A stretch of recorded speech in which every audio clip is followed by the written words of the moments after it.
ما بعد يقول الله في كتابه الكريم بسم الله الرحمن الرحيم قل يا أهل الكتاب تعالوا إلى كلمة سواء بيننا وبينكم ألا نعبد إلا الله ولا نشرك به شيئا ولا يتخذ بعضنا بعضا أربابا من دون الله. The first of our loud salawat in honor of Rasulullah Muhammad sallallahu alayhi wa alihi wa sallam.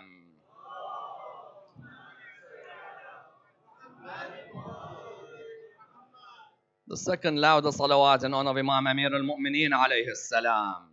Allahumma salli.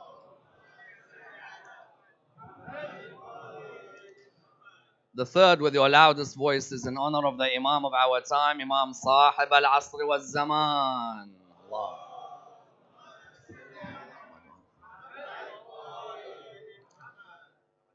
Respected scholars, brothers and sisters, Assalamu alaikum wa rahmatullah wa barakatuh. Kerbala and the Holocaust, two of the most horrific genocides that have occurred in the history of humanity. Whenever any genocide occurred in the history of humanity, there's a need for us to reflect on that genocide. For that genocide affects millions upon millions of people's lives. Until today, you find that Kerbala and the Holocaust both affect the lives of millions from two of the most important religions in the world today. The religion of Islam and the religion of Judaism continue to mourn and commemorate and grieve over the calamitous events that took place on the southern plains of Iraq and across Europe in World War II. And you find that these two communities continue to honor those who were killed horrifically. If you go anywhere in the world, you'll find that many members of the Muslim community continue to honor what took place on the plains of Kerbala. Likewise, you find that if you go across the world, you'll see many members of the Jewish community who do not forget the crimes that took place across Europe in World War II. No doubt you find that both of these areas have to be dissected in depth. Sadly, nobody until today has done an examination of the similarities of what led to the Holocaust and an examination of the similarities of what led to Kerbala. It's unbelievable that when a person examines the circumstances that led to the Holocaust and the circumstances that led to Kerbala, how history repeats itself. As in, yes, Kerbala took place in the formative period of the religion of Islam, in the first century of the religion of Islam. And the Holocaust took place just under a century ago. But when you examine the similarities between the two, it is quite unbelievable how Jewish studies and Islamic studies departments until today have not structured a course at their universities called Kerbala and the Holocaust. There are many prestigious universities in the world that have a Jewish studies department or a Hebrew studies department. There are many prestigious universities in the world that have an Islamic studies department or an Arabic studies department.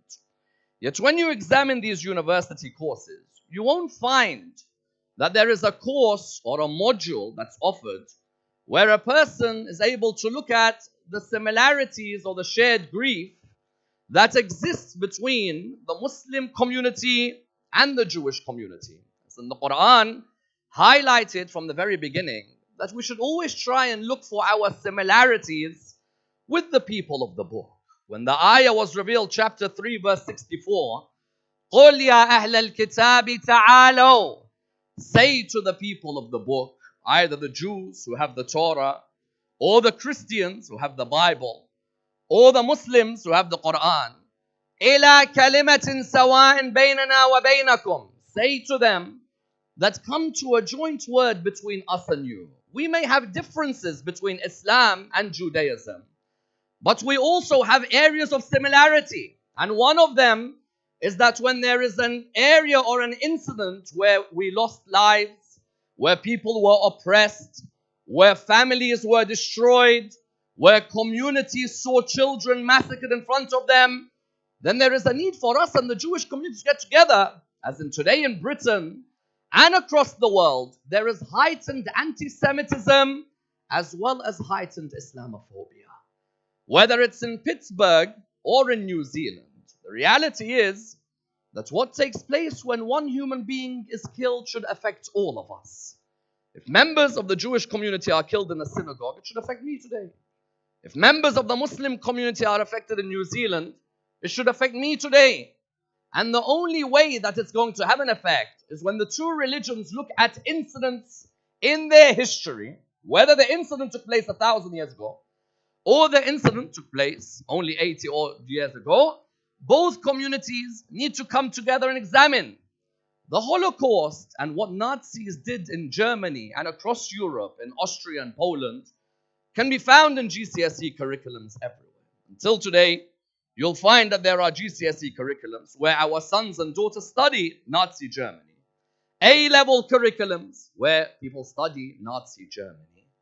University degrees where people study Nazi Germany and what took place with the Holocaust. That's important because there is a need for us to understand the darkest spots in the history of humanity. Whether it was Rwanda, Bosnia, Iraq, Germany, there is a need for us. But likewise, Kerbala has to also be in these curriculums as well. If I'm going to study the Holocaust in GCSE or A-levels, and I offer it as a thesis, likewise there is another genocide which is similar to what took place in the Holocaust. Believe you me tonight, when we examine the similarities of what led to the Holocaust and what led to Kerbala, and what took place in the Holocaust and what took place in Kerbala, and the aftermath of the Holocaust and the aftermath of Kerbala, you will realize that the resemblance is unerring. And indeed a resemblance that causes goosebumps in the life and the body of the human being when they hear the similarities between the two. Therefore tonight, let's examine the similarities between what took place in the Holocaust and what took place in Kerbala. And I'd like to do this in the following stages. Number one, how similar were the two leaders of both events? And how did their psychological makeup lead them to what took place? Number two, how did two treaties get broken in the lead up to the Holocaust and the lead up to Kerbala? Number three, how were their personalities who paved the way for the Holocaust to happen and for Kerbala to happen? Number four, how did the Holocaust and Kerbala both witness the massacre of women and children innocently? Number five, how about those who lived to tell the tale of both? Who were the ones who narrated, either in their diaries or in their sermons, what took place in both incidents? Number six, and of the utmost importance, where was God in the Holocaust? And where was God in Kerbala? And is it better to have an atheist opinion on such tragedies or an opinion of a believer when examining such tragedies? Number seven, did the religions of both genocides learn from those genocides, or did they met out their own holocausts and their own Kerbalas later on? And of the utmost importance in conclusion, the survivors of the Holocaust and the survivors of Kerbala, what did they ask for in recompense? And what is the difference between the two? Let's examine this and dissect this topic in complete depth. The first area of similarity between the Holocaust and Kerbala were the two leaders at the helm when both genocides happened. If you study Adolf Hitler and you study Yazid bin Muawiyah, the similarities between the two of them are quite unbelievable. Adolf Hitler on the first level, from a young age, saw war right in front of him. Normally, when a person is young and witnesses war, they have two reactions to it. Either there are those who react by never wanting to see bloodshed or war again, as in when you see people mercilessly killed in front of you, like Hitler saw in World War I. How old was Hitler in World War I? Hitler in World War I was 25 years of age. In his early 20s, Hitler saw World War I take place. Austria, Poland, Germany, lots of lives massacred in front of him. Normally, if a person sees this, one way is that that person will completely never want to see war again. Because they see that there are innocent people who are being killed because of bombings. They see that there are people in shelters and bunkers. They see that there are people who are homeless with no one to look after them. You find that one group, when they see war, never want to go near war ever again. There's a second who can't wait to see death again. When they saw death at a young age, they got used to seeing death. They found it normal to see death. If I see a dead body in front of me, one reaction may be, I never want to see this again. Another may be, if it's that normal to see blood, then show me more blood. If I could grow up in my 20s and I could see that blood is being shed, therefore when I call for war again, it makes no difference to me. As in, why is it that the Holy Prophet, peace be upon his family, on many occasions wanted the Muslims to remain away from the world of war? Because the world of war can make you a cold human being. And it could also destroy you psychologically. Hitler was in his 20s when he saw war at a young age. What did that mean? That meant that he wouldn't mind exterminating fellow human beings. He would not mind seeing that people are sent to dungeons, that people are sent to gas chambers, that people are taken and never seen again, because war has that effect at a young age. Likewise, you find Yazid bin Muawiyah. Yazid bin Muawiyah was 13 when the Battle of Siffin took place. When the Battle of Siffin took place, how old was Yazid? Because if you ask many people, Yazid, how old was he? Yazid was 36 in Kerbala, maybe 38. Yazid was in his late 30s when he was the caliph in Sham. You found that when he had died, Yazid earlier in his life had seen war. War had become very normal for Yazid. When he saw his father's actions in the Battle of Siffin, you know thousands died at Siffin because of his father. His father initiated a battle claiming that I've come out to avenge what happened to the third Khalifa. When Yazid saw his father finding it normal to kill, why would Yazid then be someone cold-blooded? As in, from a young age, Yazid sees that it's extremely normal for Muslims to kill each other, for Muslims to behead each other. And not just any Muslim.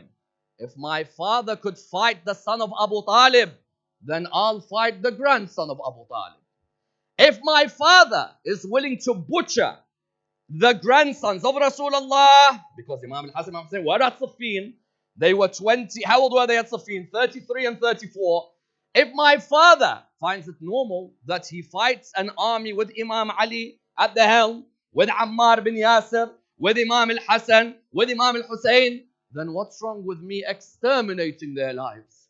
If my father was willing to cut the very rope of Muhammad's message that was still alive, then likewise I will do the same. Likewise, in the same way, Hitler saw war at a young age. Yazid saw war at a young age. Number two, Hitler came from an adulterous, illegitimate background ancestry. Hitler did not know who his grandfather was. His father, Alawis, had 3 different people who claimed that they were his father. As in, when a person grows in an environment where they don't know who their father is or who their grandfather is, it's the worst feeling. Imagine that you walk around in a school, everybody knows your surname, everybody knows each other's surname, except your one. You're called, for example, Ali, son of his father. Ali, son of his father, on the register does not look good. As in, if I hear that this person's surname is Mohammed, that one is Stevens, that one is Patel, that one is so-and-so, but yours is what? Ali, son of his father. Hitler's father, Alawis, did not know who his father was. Hitler's grandfather was known for illegitimate relations. And therefore you found that this had an effect on Hitler. Because psychologically, when a person grows up, you don't want to grow up in an environment where you don't know who your grandfather was. As in, you don't want to be in an environment where there are many different claimants for who could be your grandfather. You look at the same with Yazid bin Muawiyah, similar to Hitler.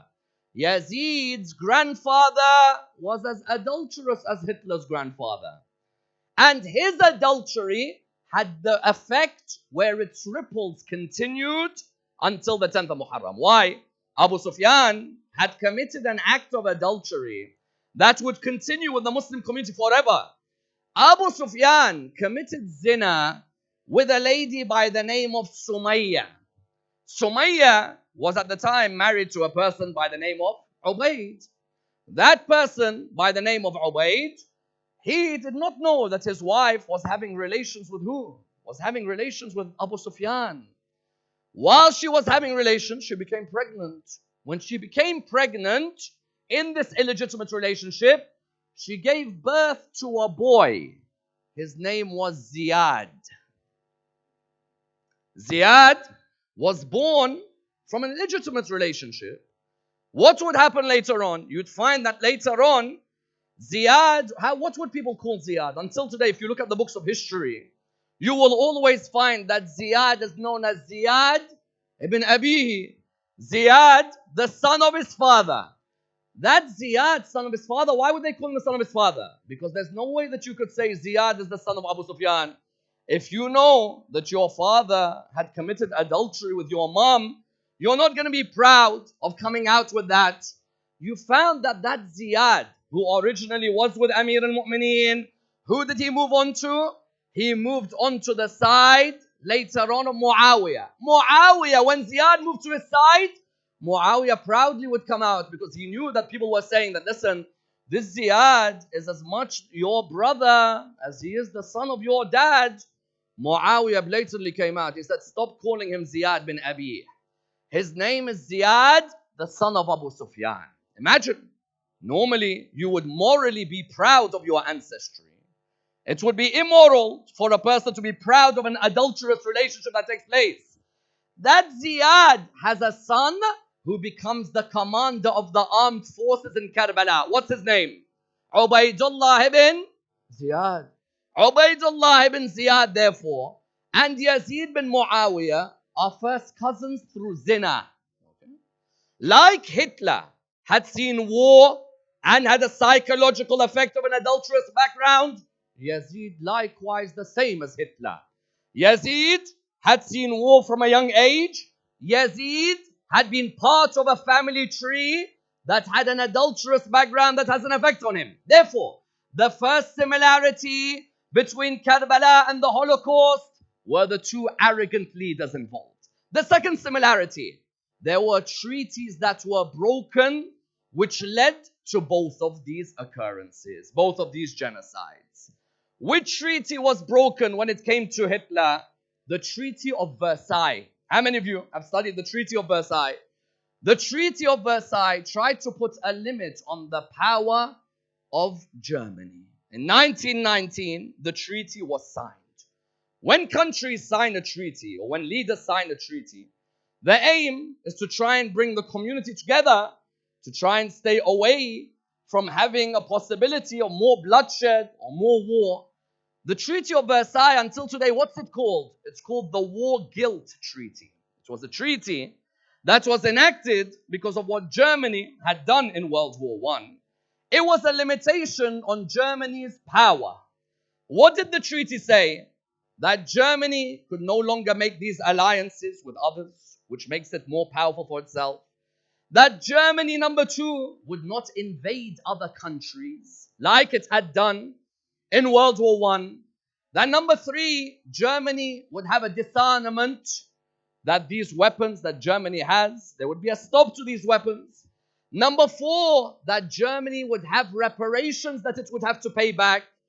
6.6 billion pounds was owed because of World War I. Germany had to make sure that all of these were paid back. You found that all of these were in the Treaty of Versailles. Who broke them? Hitler. When he broke them, it led to the Holocaust. How? Hitler turned around. He looked at the Treaty of Versailles. When he saw it, what did he say? Why should I follow this treaty? Each one of the terms of the treaty, I'm going to break. What did he break? Number one, he was not allowed to make an alliance with another country.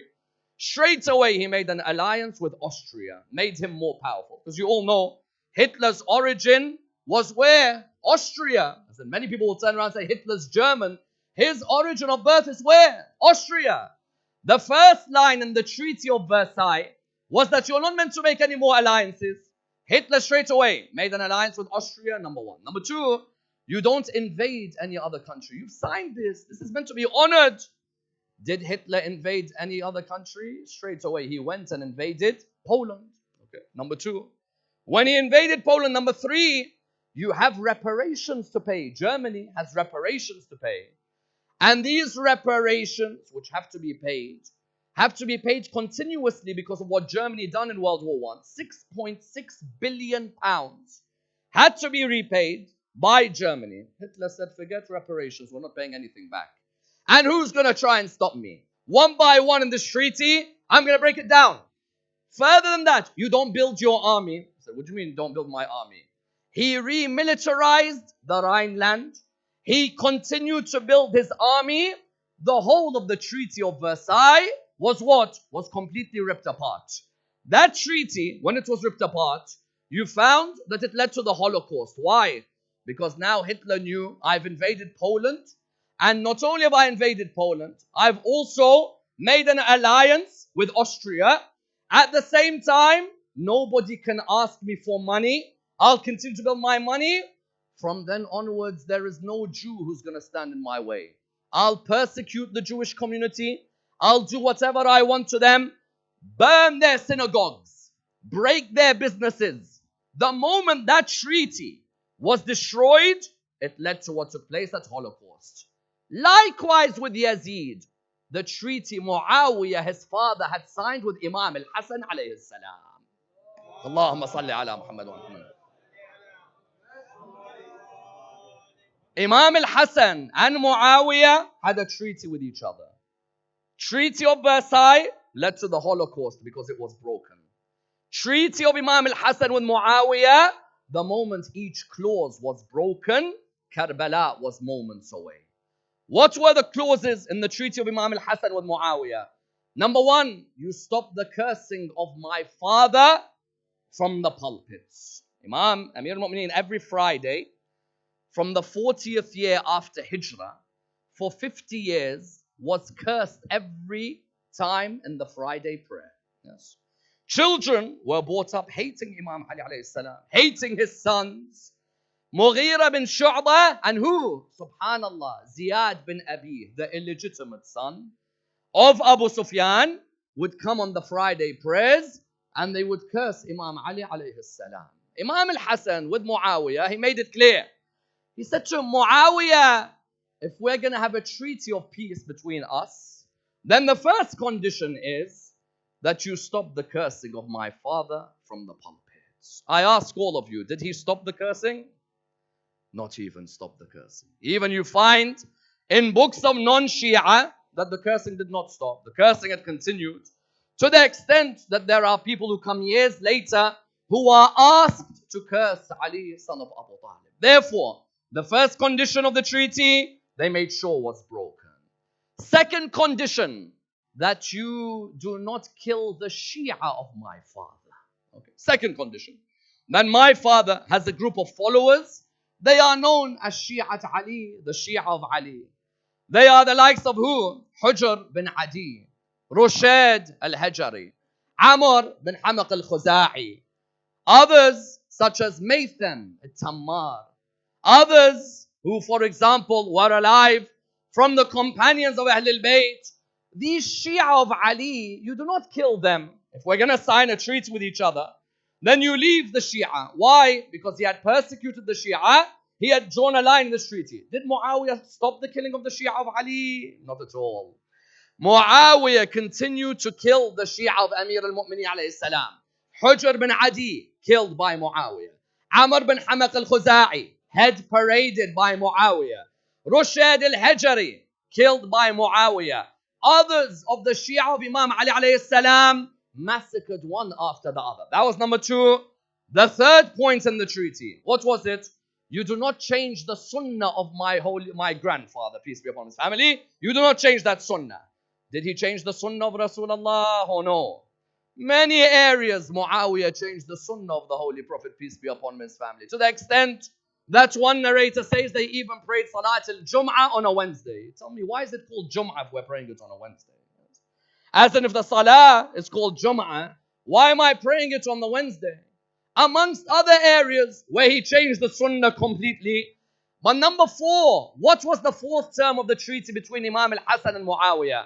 The 4th term was that after you die, the leadership comes back to me if I am alive. And if I am not alive, who does the leadership go to?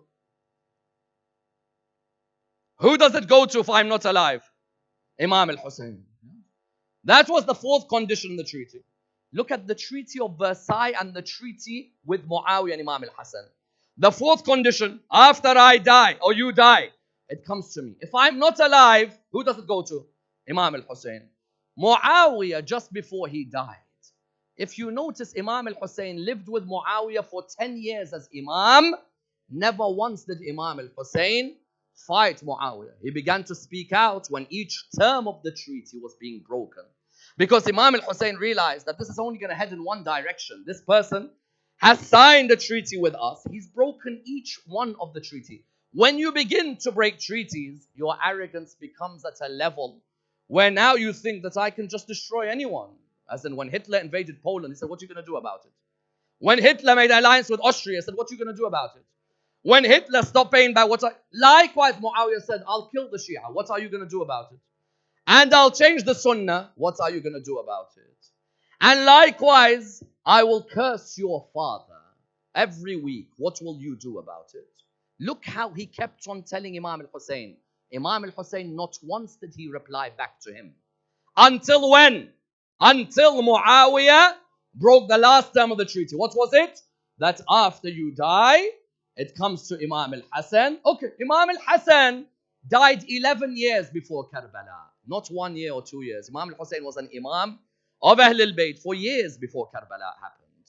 Imam al-Hasan died. Okay, as Imam al-Hasan died, Muawiyah, now I'm alive. I'm going to wait for you because you're not dead yet. I'll wait until it comes near your death and we'll see. Muawiyah, when it came near his death, he made it clear to everybody that I announce for all of you, Yazid, my son, will be my successor. People turned around and said, but wait, there's a treaty. Like they told Hitler, you have a treaty of Versailles that's signed. You signed a treaty with us. Likewise, they said to Muawiyah, but there's a treaty. It says that after you die, you give it to Imam al-Husayn alayhi salam. Imam Hassan, Imam al-Husayn both knew he wouldn't. But you could not expose him unless you make a treaty and then you expose his character. Yes. How did Rasulullah make the Hudaybiyah treaty? He said, these Quraysh, when his companion said, let's kill them. He said, no, relax. Let's do a treaty with them. You'll see their hypocrisy from the treaty. That they'll break the terms of the treaty. Likewise, Muawiyah appointed who? Muawiyah appointed Yazid. The moment Muawiyah appointed Yazid, the last term of the treaty was broken. Imam al-Husayn said, a man like me does not pledge allegiance to a man like him. No chance. We signed a treaty with you. And we asked you to honor that treaty.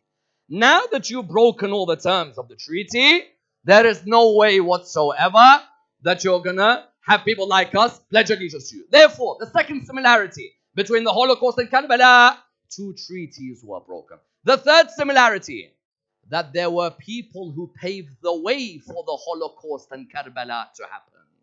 What do I mean? Hitler could not do the Holocaust by himself. Do you agree? Can one man kill that many millions of people by himself? I ask all of you. Can one man send that many people to Auschwitz and see them burn and die? Can one man collect all of those ladies and all of those children?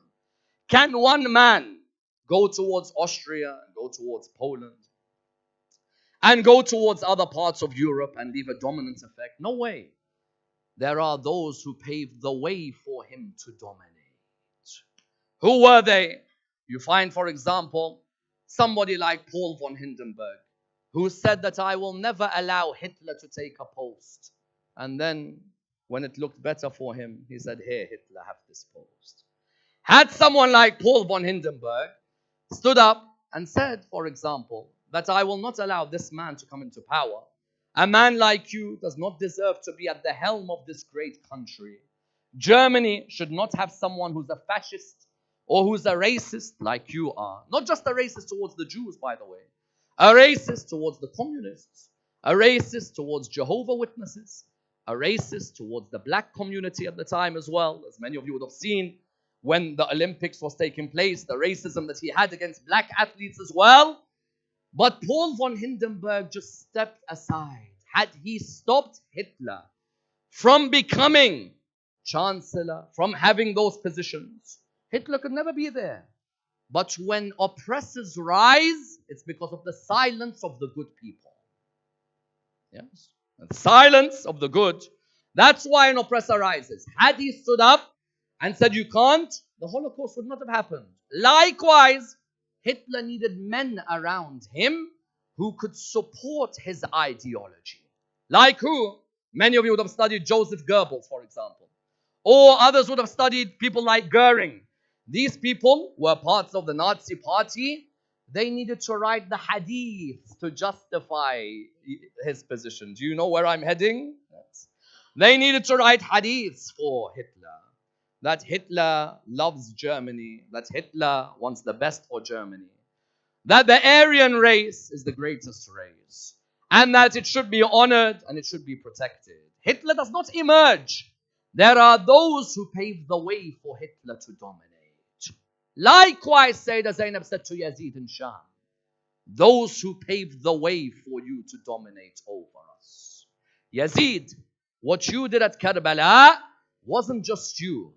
It was paved many years before you. Yes? Yazid could not have done what he did at Kerbala, nor Hitler could have done what he done with the Holocaust if it wasn't for those who paved the way for Yazid. Who paved the way for Yazid? Firstly, you had people who had appointed Muawiyah to be governor of the whole of Sham many years before Kerbala. The second Khalifa, he is the one who put Muawiyah as the head of Sham. In which year? 20 after Hijrah. I ask all of you sitting here in this hall, is there no one better to be governor of Sham than Muawiyah bin Abi Sufyan? As in all those companions of the Holy Prophet who had given their lives away. Was there no one better than Muawiyah? Muawiyah in the 20th year after Hijrah. By the way, he had just become a Muslim a few years earlier. Muawiyah in the 20th year after Hijrah becomes governor of Sham. Sham today is where? Syria. Sham in those days is where? Syria, Palestine, Lebanon, Jordan. Imagine you're in charge of all those four. But who put you in charge? Why? Why the son of Abu Sufyan takes the whole of Sham? The first person who paved the way for Kerbala to take place was the one who appointed Muawiyah to be in charge of 4 countries. Syria was Muawiyah's. Palestine was Muawiyah's. Lebanon was Muawiyah's. Jordan was Muawiyah. The second Khalifa is the one who put Muawiyah in charge of these areas. Then number 2, you have of those caliphs who came after him, those who started to put Bani Umayyah in wonderful positions. Yazid could not have come in unless his cousins were in before him. Do you agree?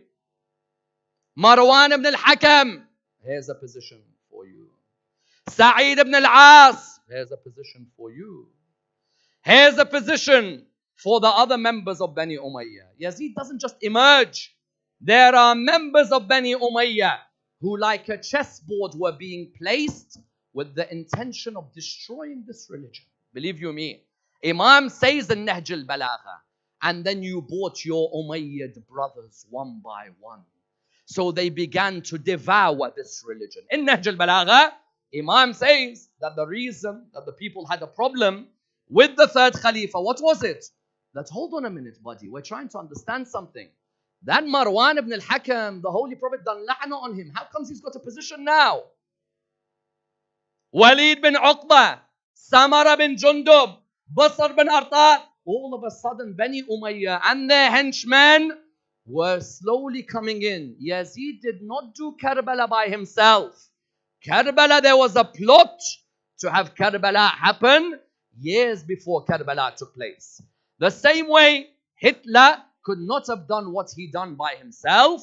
Nor could Yazid have done what he done by himself. And that's why I say that Zainab says, "O Yazid, those who paved the way for you to dominate over us. Those who paved the way." Zainab was saying to Yazid, it's not you. Yazid, you're the one who sat in a position and put the final push button. There are others who built the machine for you already. Therefore, the third similarity were those who paved the way. The fourth similarity, both the Holocaust and Kerbala involve the killing of innocent women and children. You find when you come to the Holocaust, why do you think they done the Nuremberg Code of Medical Ethics? For what reason? Many of you would have studied the Nuremberg Code of Medical Ethics. That code was instituted because of the way that children in the Holocaust were abused. Yes. In the Holocaust, many millions of Jewish children were abused. In which way? Where medical experiments were performed on them. Medical experiments, as if they were guinea pigs. You take a 3-year-old and you put a particular injection in her. Like a guinea pig. A 3-year-old, I ask all of you, a 3-year-old deserves to be tortured in this way. A 3-year-old deserves to see her fathers killed in front of her. A 9-year-old deserves to be burnt. What does Holocaust mean? Holocaust, holos kostos, a complete burning.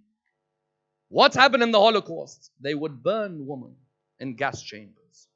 They would burn children. Children would be taken to gas chambers and they would be burnt alive, all crammed in one area. Where were their men? Their men were taken sometimes in front of them and killed. May Allah never show you your father beheaded in front of you. All of you know where I'm heading.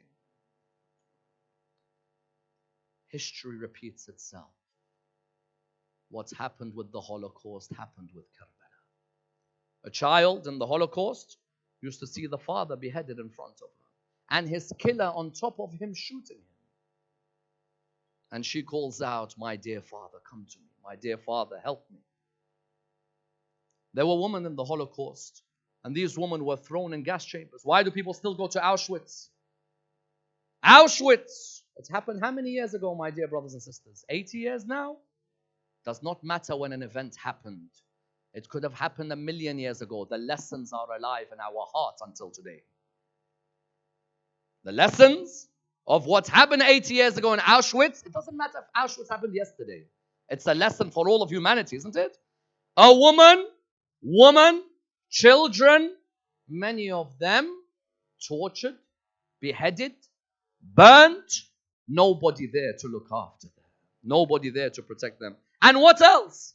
Taken from prison to prison, from Poland to Austria to Germany, from one prison to another, from one darbar to another. Allah, from one prison to another, from one house which is not their house to another. You cry because women and children in any battlefield, there is a law that the woman and the children are meant to be protected. Don't you all agree? As in the trees should be honored, the woman should be honored, the children should be honored. If you have any sanctity for animals, honor the animals at the very least. These are all rational human laws. I don't need to be a Muslim to believe in them. Do you agree? I don't need to be a Muslim for me to believe that the woman cannot be somebody attacked on a battlefield, or that the child should not be attacked. In the same way, in the Holocaust, you had women and children killed. Look at what took place at Kerbala. Holocaust means what? Holocaust means complete burning. I ask you, when Sukaina bint al-Husayn ran from tent to tent, and I haven't even got to my masa'ib yet. Human history has moments of masa'ib we should all share in British society. My Jewish neighbor and my Muslim neighbor, all of us have to share our grief with one another and look for our similarities with one another, living in such a wonderful pluralistic society that we live in. When Sukaina, the daughter of Abu Abdullah, ran from tent to tent. And what happened running from tent to tent? Her dress was on fire. Hamid bin Muslim, one of the chief narrators, he said, I saw a girl running from tent to tent and her dress was on fire. I came to her and I said to her, here, have some water. He said, after I had put out that fire, I said, have some water. She said to me, oh man, are you with us or are you against us? He said to her, I'm neither with you nor am I against you. She said to him, how could you offer me water when I saw my father beheaded with no water? Allahu Akbar. Holocaust is a complete burning. Did they not burn the children of Imam Al-Husayn in Kerbala? Holocaust is when you see your father's head in front of you. When Ruqayya fell on her father's head, yes, what happened to her, that young girl? Holocaust is when women are attacked and hit and slapped. I wonder, Zeyneb had already seen one slap in Medina on her mother's cheek. 50 years earlier, she saw Fatima's cheek red. I ask you, how many times did they slap Zainab alayhi salam? I'm going to narrate this to you. The fourth Imam says, not just they slapped my auntie Zainab. He said, I saw them poke their spears in her waist. Allahu Akbar. Allahu Akbar. They poked their spears. Those of you who want to be in Sham tonight, read your dua to go to Sham soon, inshallah. There are many of you I know listening around the world. Many of you wish you could go to Sayyida Zainab's ziyarah. I know there are many here who have not been for a number of years. In the Holocaust, they got those women and they would kill them. And they did the same in Kerbala. You look at, for example, Wahab al-Kalbi, his wife killed in front of him. Therefore, likewise, the Holocaust saw women and saw children killed, tortured, burnt. Likewise, in Kerbala, there were women who were tortured, who were killed, who were burnt because of the tents of Bani Umayyah and what took place. After that, what do we find? Were there those who lived to tell the tale of what happened in both? Yes. In the Holocaust, there are over 200,000 survivors of the Holocaust. They lived to tell the tale. Otherwise, how would I know what happened in Auschwitz? How would I know what happened in Poland or in Austria? How would I know? There would have to be people who lived to tell the tale. Many of you would have heard of Anne Frank and the diaries of Anne Frank. Anne Frank, her diaries in the Dutch language originally, would be able to portray for us a picture of what took place with Nazi Germany and the Holocaust. Until today, that work survives. How does it survive? Because number one, Anne Frank had seen what these genocidal maniacs were. That was the Nazi Party. Number two, she was able to live to tell the tale. If not her directly, then at least her father. Number three, translated into many different languages. Until today, the diaries of Anne Frank, you can find them in many different languages, where people are able to learn about what happened in the Holocaust. Because someone could easily say, how can I believe that's what took place? I was born, for example, in the 1980s. Some of you were born in the 1970s. So we don't know what took place between 1939 and 1945. With the Holocaust, no, there were people who survived some parts of the Holocaust. They wrote their notes. There are others who managed to talk about what took place with the Holocaust. They were able to tell us about the horrific scenes that took place. Some of them were wives of people who were killed. Some of them were children who had survived. So therefore, you find that with the Holocaust, there were those who lived to tell the tale. Likewise, Kerbala. How do I know what took place at Kerbala? I wasn't at Kerbala, so how do I know it's all true? Because there are those who survived. And those who survived made sure that they told us what took place. Yes. There are those who survived. For example, who survived? Amongst them, our fourth Imam survived. And he narrates, if you saw Ash-Sham, if you saw what happened. Because you know, he met Jabir bin Abdullah al-Ansari after Kerbala. He met him in Kerbala. He said, Jabir, I wish I could tell you what we saw. Abbas's right and left went. Allahu Akbar. Jabir, I wish you saw the neck of the 6-month-old. They took the neck completely. Jabir, I wish you saw Qasim's body and what they did to it. Jabir, I wish you had seen the way they hit my younger sisters. Jabir, Akbar called to his father, help me. Jabir, if you had seen Shimmer on the chest. Imam Zain Al-Abideen survived Kerbala. He lived to tell the tale, like others survived the Holocaust. Who else survived? Imam Al-Baqir, 3.5 years old. He said, if you saw a Sham, they poured boiling water on the head of my father. When he was walking from the top, they poured boiling water on his head. How would we know this? Because Imam Al-Baqir lived for how long? He lived for over 50 years after Kerbala took place. Okay? Who else? Sayyida Zainab. Anne Frank had her diaries. Zeyneb had her books. Zainab had her sermons. That sermon of Sayyida Zainab, you shed the blood of the progeny of Abd al-Muttalib. That sermon alone, oh Yazid, you disgrace us by unveiling our faces so that all could see us, from the noble to the ignoble.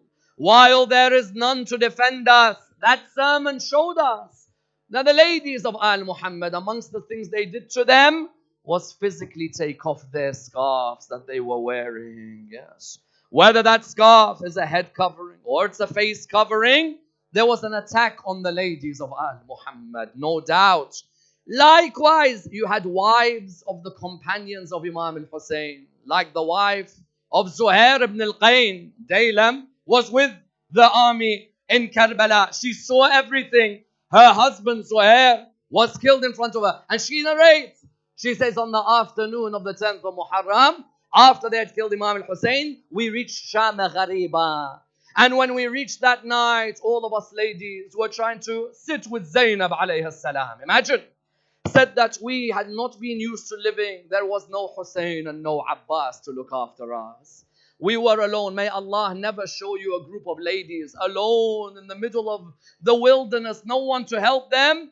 She said, all of a sudden, I remembered my husband Zuhair. She was telling people that night what happened. She said, I remembered my husband Zuhair. And when I remembered him, I asked my servant who was next to me. I said to her, if you don't mind, please, can you do one thing? Said, what is it? Said, here's a piece of white cloth. Go and cover Zuhair, my husband's body. She said, my servant went out into the middle of the plains of Kerbala. And then shortly after she came back, I said to her, did you cover his body? She said, no. Said, why? Listen to these lines. Because someone had to live to tell us what happened. She said, I was walking to his holy body.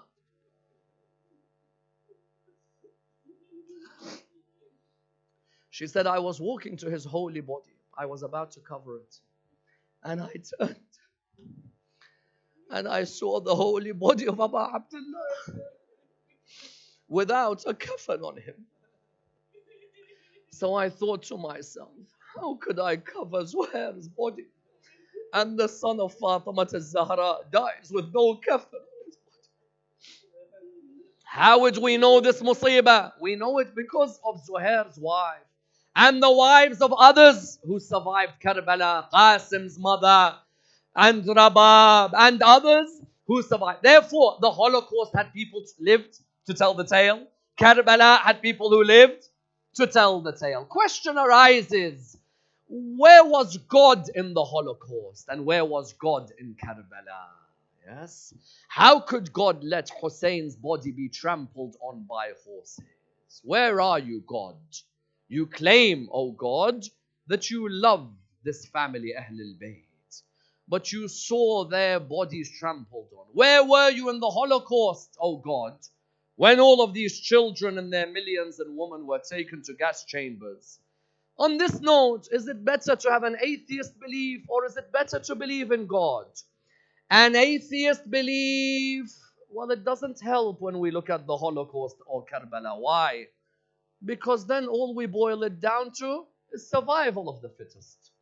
One group was more powerful than the other. And in the world of the dialectic, if you're more powerful than the other, then you triumph. Simple as. And another group can fight another and survival of the fittest. So when Hitler done what Hitler did, in an atheist worldview, what's wrong? Hitler was more powerful than you, and he put millions of you into a gas chamber. Live with it.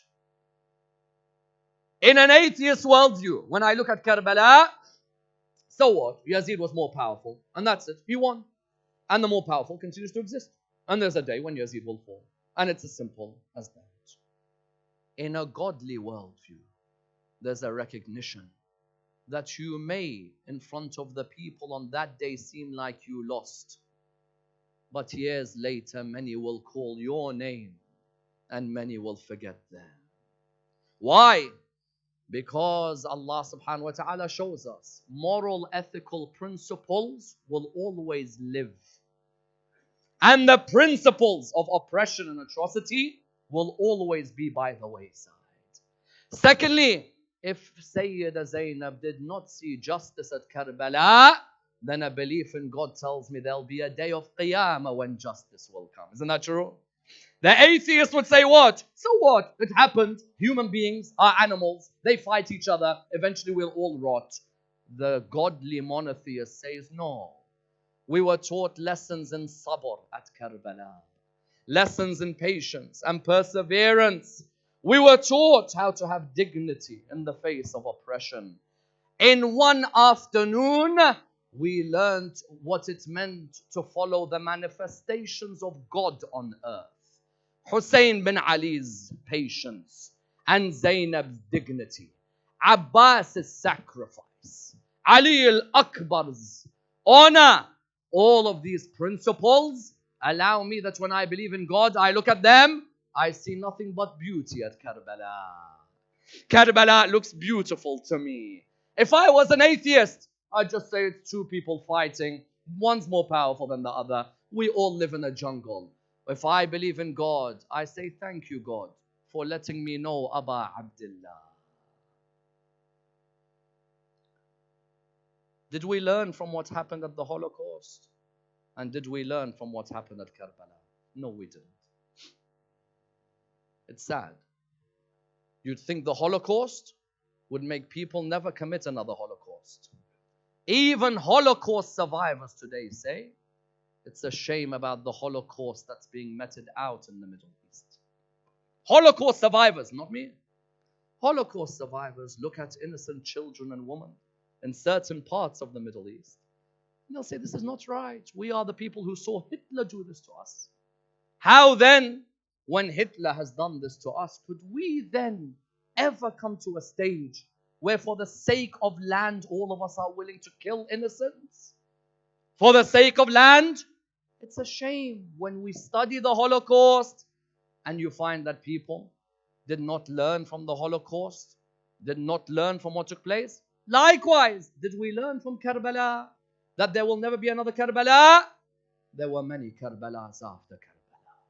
100 years after Kerbala, you found again the grandchildren of Rasulullah killed on the outskirts of Mecca in what Imam al-Rada and Imam al-Jawad called the second Kerbala. If you want, go and study it online. Waqi'at al-Fakh. Fakh, outside of Mecca, they gathered all the grandchildren of Ahl al-Bayt and beheaded them one by one. The second Kerbala. Then there was a third Kerbala where you'd think we would have learned as Muslims that we do not have another Kerbala. That Kerbala was a one-off, the massacre of those women and children and all those great personalities wouldn't happen again. Only 200 years ago, Mohammed bin Abdul Wahhab and his henchmen massacred Kerbala on Eid al-Ghadir. Massacring thousands. Many do not even read about this. That in Kerbala, they had gone out with full force and they destroyed Kerbala and they tried to destroy. Did we have another Kerbala? Hussain Kamil, Saddam's son-in-law, comes to Kerbala in Iraq in 1991. In front of the grave of Imam al-Hussain, it's attributed to him that he said, I am Hussain and you are Hussain. What are you going to do? And he began shooting the grave of Abu Abdullah. And they massacred the whole of this Kerbala. Did we learn as Jews and Muslims from the Holocaust or Kerbala? Sadly not. A Holocaust continues in one part, in some cases, not in all. Again, I don't want to generalize all. There are many people who are against such things. And likewise in Islam, you find a regime that was honored to live on the blood of killing Rasulullah's grandchildren and destroying the graves of the Imams of Ahlul Bayt in Jannat al-Baqi'. Therefore, have we learned? Sadly, we have not learned. Had we learned, then we would never have reached a stage where we're willing to enact these two actions again. What's the difference between the two? There's a major difference. There are a few which are clear.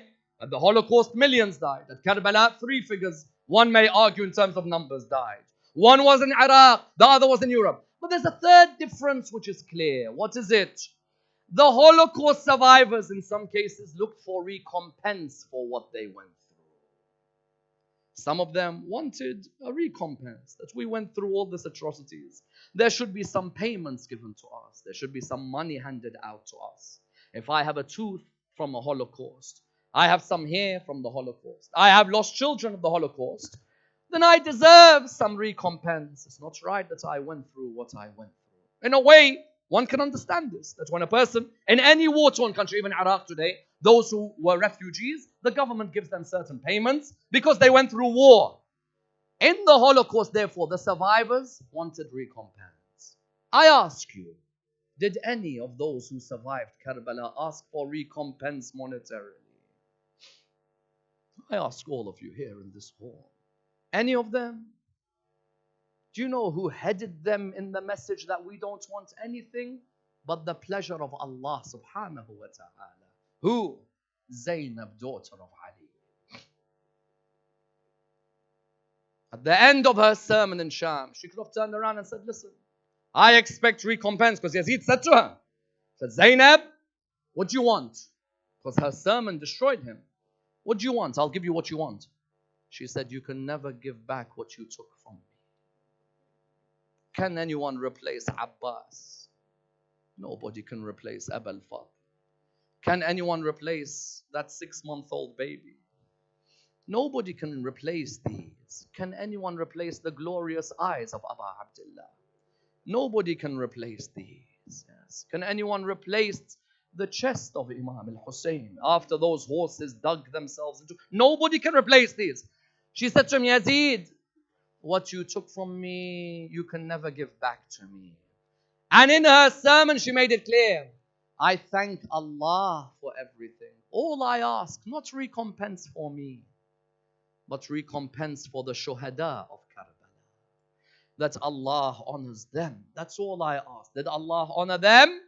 Every year we say, وَعَلَىٰ أَصْحَابِ الْحُسَيْنِ in our salams. Every year in our salams, we say, Salamu alayka ya Aba Abdullah. وعلى الأرواح التي حلت بفنائك وأناخت برحلك عليكم مني جميعا سلام الله أبدا ما بقيت وبقي الليل والنهار ولا جعله الله آخر لحد مني لزاتكم السلام على الحسين وعلى أصحاب الحسين. That's all she asked. Those people who helped Aba Abdullah, all I ask, Ya Allah, look after them. Those people gave everything away to Aba Abdullah, honor them. And you would think that if anyone deserves to ask, it's Zainab alayhi salam. Considering what Zainab went through, she could have easily turned around and said later on, someone give me money for what I went through. I lost Aun and Muhammad in front of me. I lost my family in front of me. They slapped me in Kufa. They kicked me in Sham. I deserve to have someone look after me? Not at all. She said, Allahumma taqabbal minna hadha al-qalil. Oh Allah, accept from us this small sacrifice. Small. Kerbala was small, ya Zainab. Kerbala was small. I wish now I could be holding the dharih of Zainab, talking to her. How many of you wish this? I wish now I'm holding her dharih and I want to say to her, Bibi, Sayyida, Kerbala was small. Bibi, I want to ask you, when Aun fell on top of Mohammed, what went through your heart? Bibi, I want to ask you, when you saw the arrow in that neck, how did you talk to Abu Abdullah? Bibi, I want to ask you, when Shimmer kept hitting you, how did you feel? Yet she kept on calling out, "Oh Allah, accept from us this sacrifice. It's a small sacrifice." And yet when Imam Zain Al-Abideen remembers what she went through, we know it wasn't a small sacrifice at all. On the contrary, what Zainab and Kulthum and the other ladies of Al Muhammad went through. This is the first night of Muharram. Bibi, if you're here in the crowd, and I'm a firm believer, Al Muhammad, come to the majalis. If you're here in the crowd, forgive me. The Imam of my time, forgive me. But there's one musibah that breaks me when I remember it. When they got you and Kulthum in the court of Yazid in Sham. That one breaks the heart. They had paraded them in Sham. They took them around everywhere. And then they sat them in the court of Yazid. Aqilat al-Talibiyin is now sitting as a prisoner in Sham. Narrations mention Yazid at that time. He was married to a lady by the name of Hind. Yes? That Hind, when she was younger, she used to serve where? She used to serve in the house of whom? In the house of Imam Ali alayhi salam. She was younger, she was serving in that house, very young at that time. And when she was young, she had seen all the children in the house, those who were older than her as well. But then later on, after Imam al-Hassan died, Muawiyah ordered her that she has to marry Yazid. And this poor lady was forced into this marriage. She had married Yazid. All of a sudden, her servant came to her. She said to her, "My lady." She said, "Yes." She said, "My lady, get dressed." She said to her, "Why?" She said, "We have a group of prisoners that have been caught." Allah, did we ever think a day when Zainab would be called a prisoner? How would her mother Fatima have felt had she seen her? The narrations mention that she said, "We have prisoners from where?" She said to her, "From an area called Kerbala." She said to her, "Okay, very well. What does he want?" She said, "Get dressed. He wants to parade them in front of everybody." Said, "Why the parade?" Said, "Because they're a group of rebel troublemakers. So he wants to expose them." She said, "Very well." She got changed. She got dressed. She said, "Where is he?" Said, "In the court." She went and she sat on a throne. Zainab and Kulthum were on the ground. She's on her throne. While she's on her throne, Sayyidah Zainab looked up. Whatever I'm going to say now, may Allah give you sabr. Okay? Zainab looked up and then she looked at Kulthum. She said, "Kulthum, do you recognize her?" Kulthum said, "I don't, my lady. Who is she?" She said, "Do you remember when she was younger, she used to be serving in our house in Medina?" She said, "Yes." "Who is it, Hind?" She said, "It's Hind." Hind saw them whispering. She said, "Let me ask you something. Excuse me, where are you people from?"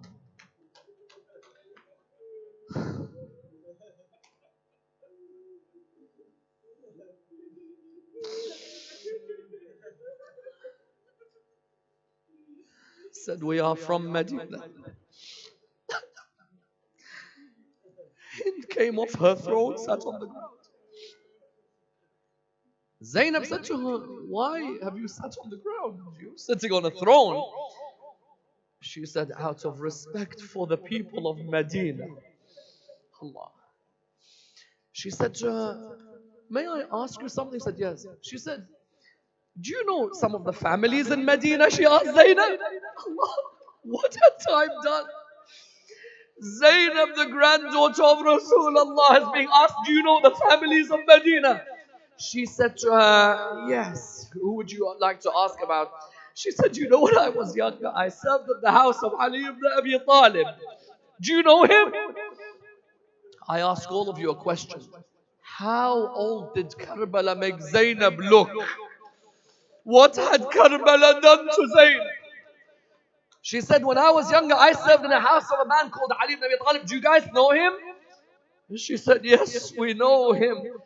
She said to her, "May I ask you about some of the members of that house?" Allahu Akbar. This is all for you now, because you know where her first question is. She said to her, may I ask you about some of the members of that house? Sayyidah Zainab looked at her. She said, go ahead and ask. She said to her, may I ask you about Abul Fadl? Where is Abbas? I beg you, tell me about Abul Fadl. Zainab turned around to her and she said, do you see the head of that spear? She said to her, yes. She said, that's the head of Abul Fadl in front of you. Allahu Akbar. She doesn't know what to say now. And then she turned around. She said, may I ask you?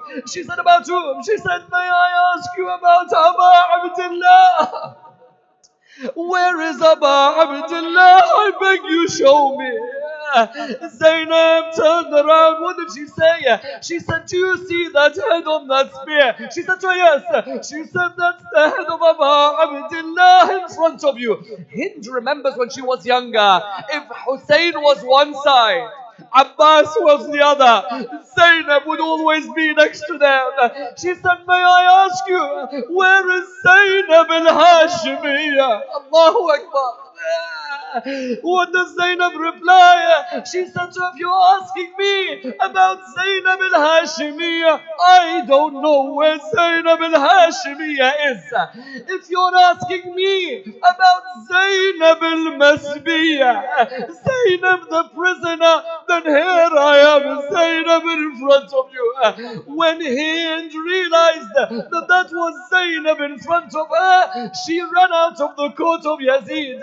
When she was running, her hijab fell off her. Yazid said to her, go and put on your hijab. What did she reply?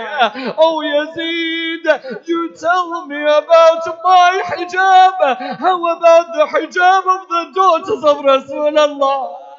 You tell me about covering myself. Look at the cover of Zainab and Kulthum in front of you. Inna lillah wa inna ilayhi raji'un. Let's raise our hands with the tear flowing from the eye. Many of us have hajat in the hall tonight. Ya Allah, we ask you in the name of Imam al-Husayn alayhi salam, bring our religious communities in this country together closer than ever before. Allow us to share our moments of happiness as well as our moments of grief with one another. Ya Allah, allow us to receive the intercession of Imam al-Husayn alayhi salam. We pray to Allah subhanahu wa ta'ala with the Surah Al-Fatiha, but before it, the loudest of your salawat. Allah.